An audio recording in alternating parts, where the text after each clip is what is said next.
बस कर रही हूँ। हाँ सुनाऊं? जान भी अब दिल पे वारी जाएगी।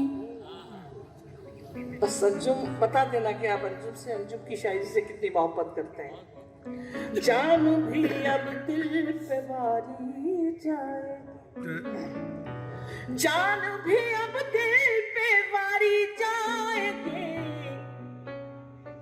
ये बला सर से उतारी जाएगी। बहुत अच्छा मतलब है। जान भी अब दिल पे वारी जाएगी, ये बला सर से उतारी जाएगी। अब गजल सुनना, डांट कम भी दोगे तो भी पूरी गजल सुनाऊंगी। आप सब देखिएगा।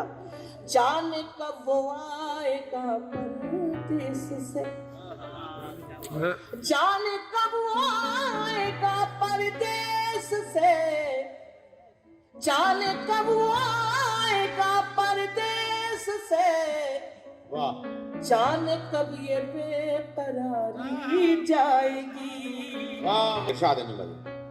एक पल तुझ बिन गुजरना है कठिन।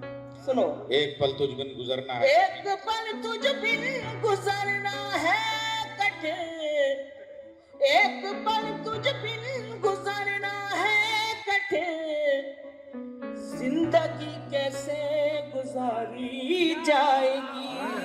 वाह वाह वाह लखनऊ वालों, जिंदगी कैसे गुजारी जाएगी। और नौजवान, अगर वो मेरे मुशायरे पढ़ते हो तो तहजीब आपको सिखाते कि नहीं अंजुम की शायरी और लोगों की भी शायरी कैसे सुनी जाती है अदब की महफिल की। अब शेर सुनाती हूँ, सुनना। जिंदगी कैसे गुजारी जाएगी, आसमां से चांद तारे नोच लो, आसमां से चांद तारे नोच लो, लाज रख लेना। आसमां से चांद तारे नोच लो, आसमां से चांद तारे नोच लो, कब तलक झोली पसारी जाएगी। कब तलक तालियां बजाओ। चक्कर में अंजुम एक दिन, प्यार के चक्कर में अंजुम एक दिन, जिंदगी पे मौत तुम्हारी जाएगी। क्या बात है, वाह ये वाह।